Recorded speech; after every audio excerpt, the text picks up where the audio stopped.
Hi friends, it's Deanna Williston from Our Blooming Catholic Life, and I'm a couple of weeks into my study of John Michael Talbot's Francis of Assisi's Sermon on the Mount, lessons from the Admonitions. And so I understand the book a little bit more. My previous video, I give you an overview just of how it's set up, and now I'm going to give you how it's working out in our book share. Now we do a book share, not really a book study or a book club, because what we do is we read it and we talk about how it moves us personally, how it has impacted our journey, anything in our journey that goes with it. And so this book is really perfect for that kind of a book sharing, as well as a traditional book club.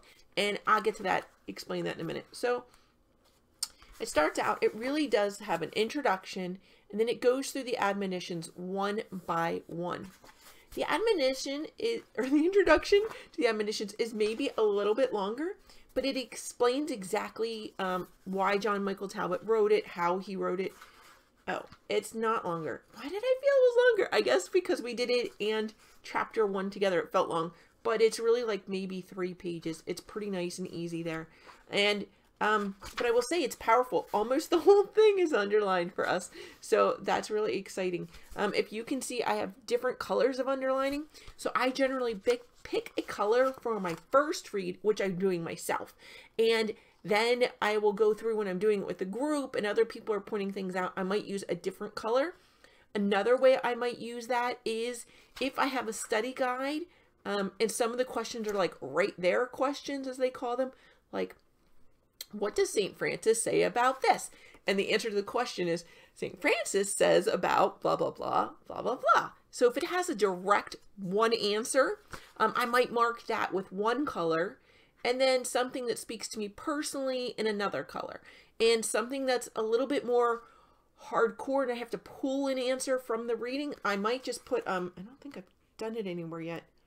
Kind of. So I might put like an arrow that it's, oh, this section, or I might put a line along the paragraph, like this is the paragraph where I get that from. And if I'm doing it for questions that are written out and numbered, I'll put the number of the question there too. So it's super easy when I go back in the book club or book share to find my answer. An asterisk can mean it's really important. If it really speaks to my Franciscan journey, I might put a tau on it. If it just really speaks to my heart, I may put a heart next to it. So you're going to develop your own system of color coding and symbols, and it really works. Now, if you're a person who doesn't like writing in your book, remember post-it notes or index cards are a great alternative, or you can have a little journal and copy them into the journal instead, okay? So don't worry about that. What we did find, and like I said, it felt long, but it's because the first admonition is long. So the chapter, when it starts out and it says St. Francis says, it's seriously the admonition. So it doesn't say this is admonition number 1. It does at the top of the thing, right? But it doesn't when you get into the text. So it looks like the chapter title is admonition 1, which it is, but also you're literally starting with admonition 1. It's the first text in the chapter. And now he had the Blessed Sacrament written, and see, I really wanted it to say Eucharist because somebody kept saying the chapter on the Eucharist, and I couldn't. It just, I was flipping through and looking for Eucharist. And so that was a layout issue for me that I couldn't find it. Now, do I call it the Blessed Sacrament all the time? Absolutely. Like, I don't have a problem with it. It's just when it's easier for me to find it with that, layout-wise, I like to have that there. So I added some things in like that I wanted for headers.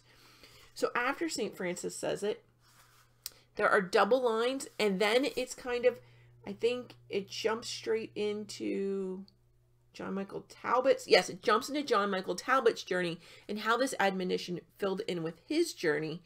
And then there's normally like some sort of little history or theology lesson at the end that would be more general for any of us. Now that's not divided. There's a division between the admonition and John Michael Talbot's journey, but there's not really a line for the next division. I did find that a little unnerving. I would prefer to have that just so I knew, because for me that was a little blended looking through it. And sometimes he's going back and forth, and that could be why he chose not to put a division line in. But I kind of feel like there almost is one there. And as I say, when I say the first one's really long, it's like 15 pages maybe. It's not super long, but when you're discussing in a group, that can make a difference. Admonition 2, again, that division lines are there on that one. Now let's see. So that whole chapter, yeah, is like 3, maybe 4 pages. And so that's a shorter chapter. So we decided to combine it with chapter 4. In the way we do this, and the way my book club does it, is if it's a short chapter, go ahead and read the next one. Maybe not make as extensive notes as you're studying the first one we're assigned. And if you get to it great in the study, then you've got somewhat prepared. And if not, that's okay too. You can go ahead and just do it more in depth next month. And sorry friends if I'm distracted. I added a light below me here to help with some of the shadows, and it's catching in my glasses. I apologize if I appear distracted by it or if it's distracting you. I'm still working out some of the new equipment I got for Christmas and figuring out exactly how it's gonna go.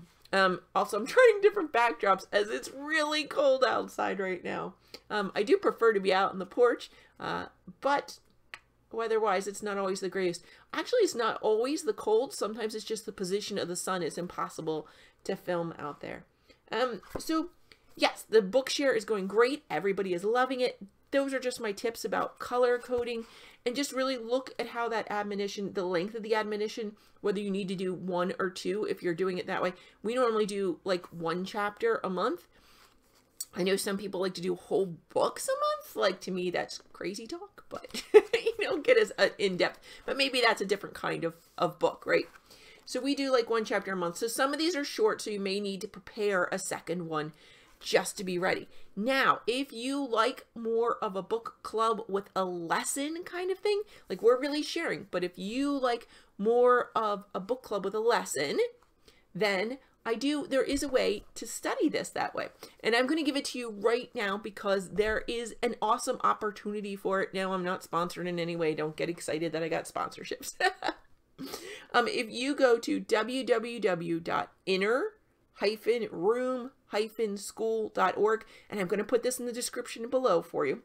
So that's www.inner-room, which is ROOM -school, SCHOOL.org. Go to that website, and it's going to take you to John Michael Talbot's Inner Room School of Spirituality. So John Michael Talbot actually covered this book last year in his School of Spirituality. And it was a way for him to connect with people, especially with the pandemic going on, without going on his normal missions trips. So he really couldn't do that, but this is a way he could do it at home, still interact with people, still give them the lessons. But he didn't have all the equipment yet. So it's not the cheapest school out there. I'm going to be honest. It's not the cheapest, but they have some deals going and different ideas. So here we go. So this was last year's program. This year they're starting a brand new one. I don't even know what it is. It's not announced yet. But if you get the plus plan, you're going to have 1 year's worth of access to this. So 365 days to look at the old study. Now it's not going to be as interactive, right? Because it's going to be asynchronous for you. But in the original one, there's going to be live discussion groups and stuff going on in the current one. So if you want that live interaction in discussion groups kind of thing, you're going to want the new school, right? But you can't get them separately. You either get the new one or you get the new one plus last year's. Did that make sense? It'll all be explained on the website. And they do break it down. So if you want to do their payment plan, the basic one for whatever the new study is just $29.95 a month. And you're like, oh, that's so expensive. And yes and no. If you think about how much you maybe used to eat out for, even if you were working a job, maybe you used to eat out that much for lunch or spend it in gas money or something. So $29.95, that's like $30 a month.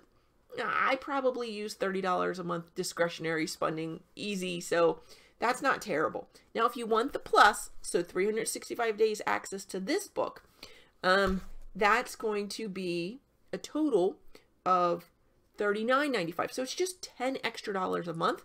That's not the end of the world right there. That's a pretty darn good price. If you want to pay it all at once, the basic plan is $359.40 and the extended one is $479.40.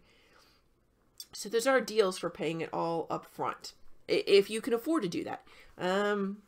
Again, go ahead and give a look out for that. Now, I think that that's more of a traditional study book club kind of thing, whereas what my group does is a book share. But I know that this book really lends itself to either one, and so I'm guessing the new book is going to as well. So that is my I'm in the middle of the book review for all of you. It is such a blessing. I don't know of a lot of books that really go into and study St. Francis's admonitions. And again, the uniqueness of this one is it not only goes admonition to admonition, really letting you look at it, but he's sharing his journey in between and then giving you like a history theology lesson of why this was important for St. Francis to write it then and why it may be important for us to hear it now. And so that's such a valuable resource. One, kind of opens your heart, right? First you get the admonition, and it's written in, it's translated already. It's easy to read, easy to understand. I mean, I'll give you a line here from Admonition 3, and this one's broken up into at least 3 parts in the chapter. So we'll start out. If a superior commands anything that is against your conscience, you should not spurn his authority, even though you cannot obey. There's a lot more going on there. And so this, you can tell already, is very timely. And so this first part, super easy to understand. It's written in pretty modern English. Not 100% because you're going, you should not spurn his authority. Like, we don't really speak to that. It's a little bit stilted, but still really easy to understand.